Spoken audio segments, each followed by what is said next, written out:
saya berada di sebuah tempat daerah Parung Panjang. Di belakang saya ada sebuah danau kecil, ya, di mana tempat ini kita melihat di sini ada banyak sekali aktivitas, ya, tempat orang mancing, tempat orang piknik.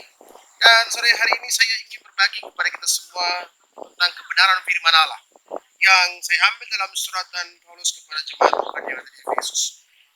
Sore hari ini ayat ini akan mengajar kita bagaimana kita harus menjadi anak-anak terang, menjadi anak-anak yang bisa menjadi berkat bagi banyak orang. Efesus pasal yang kelima ayatnya yang pertama dikatakan begini, sebab itu jadilah penurut Allah seperti anak-anak yang kekasih dan hiduplah di dalam kasih sebagaimana Kristus Yesus juga telah mengasihi kamu dan telah menyerahkan dirinya untuk kita sebagai persembahan dan korban yang harum bagi Allah.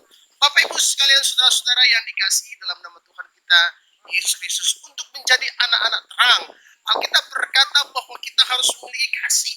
Dengan jelasnya firman Tuhan berkata, mari kita hidup sebagai anak-anak yang menurut kepada kehendak Bapa kita, menjadi anak-anak yang dengar-dengaran.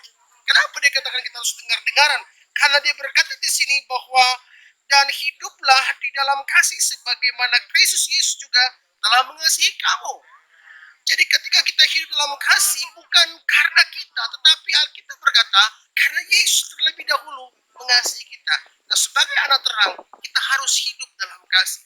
Kasih mengasihi. Kita harus bisa menjadi berkat bagi banyak orang. Kita harus bisa menjadi berkat bagi keluarga, bisa menjadi berkat bagi tetangga kita, bagi rekan kerja kita, bahkan bagi banyak orang. Kita harus menjadi berkat. Itu sebabnya firman Tuhan pada saat sore hari ini.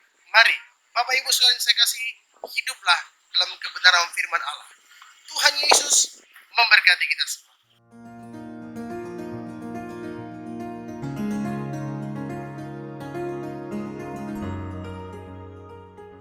Haleluya. Saudara-saudara yang dikasihi dalam nama Tuhan kita Yesus Kristus, kata bergembira itu, bersukacita adalah kata yang seringkali kita dengar. Bahkan banyak orang mengharapkan untuk masuk pada fase yang namanya bersukacita, bergembira. Kenapa? Oleh karena bergembira, dan itu bukanlah satu slogan semata, tapi hari-hari ini kata bersukacita atau bergembira itu menjadi sebuah kebutuhan bagi setiap anak-anak Tuhan. Dan jauh daripada itu semua, bahwa kata bersukacita atau bergembira itu telah difirmankan oleh Tuhan. Dan sore hari ini kita akan melihat apa yang dimaksudkan oleh firman Tuhan dengan kata bersukacita. Kita akan melihat Roma pasal yang ke-12 ayat yang ke-12. Firman Tuhan berkata demikian, bersukacitalah dalam pengharapan, sabarlah dalam kesakan, dan bertekunlah di dalam doa. Dari ayat yang barusan kita baca dan kita dengarkan sore hari ini, dimulai dengan kata bersukacita. Kenapa firman Tuhan berkata kita harus bersukacita? Menghadapi kondisi hari-hari ini, situasi keadaan yang tidak menentu, kita butuh yang namanya sukacita. Karena ketika kita mampu bersukacita, maka segala sesuatu yang kita pikirkan, segala sesuatu yang kita kerjakan, tentu akan menghasilkan sesuatu yang baik. Apabila kita bersukacita, berat apapun yang kita alami, kita akan merasa ringan. Kenapa? Karena kita bersukacita. Itu sebabnya kata bersukacita bukan lagi sebuah slogan semata, tapi itu menjadi sebuah kebutuhan bagi setiap anak-anak Tuhan. Dan sore hari ini, firman Tuhan berkata, bersukacitalah dalam pengharapan. Kita tahu persis bahwa pengharapan kita adalah pasti. Pengharapan kita dalam Yesus Kristus.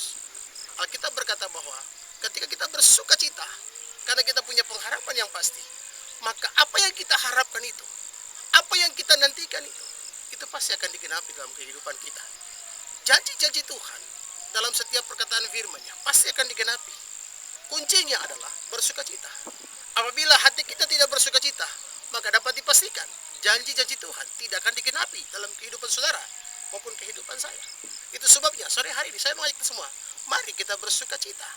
Karena sukacita bukan hanya slogan, tapi sukacita adalah kebutuhan setiap anak-anak Tuhan hari-hari ini.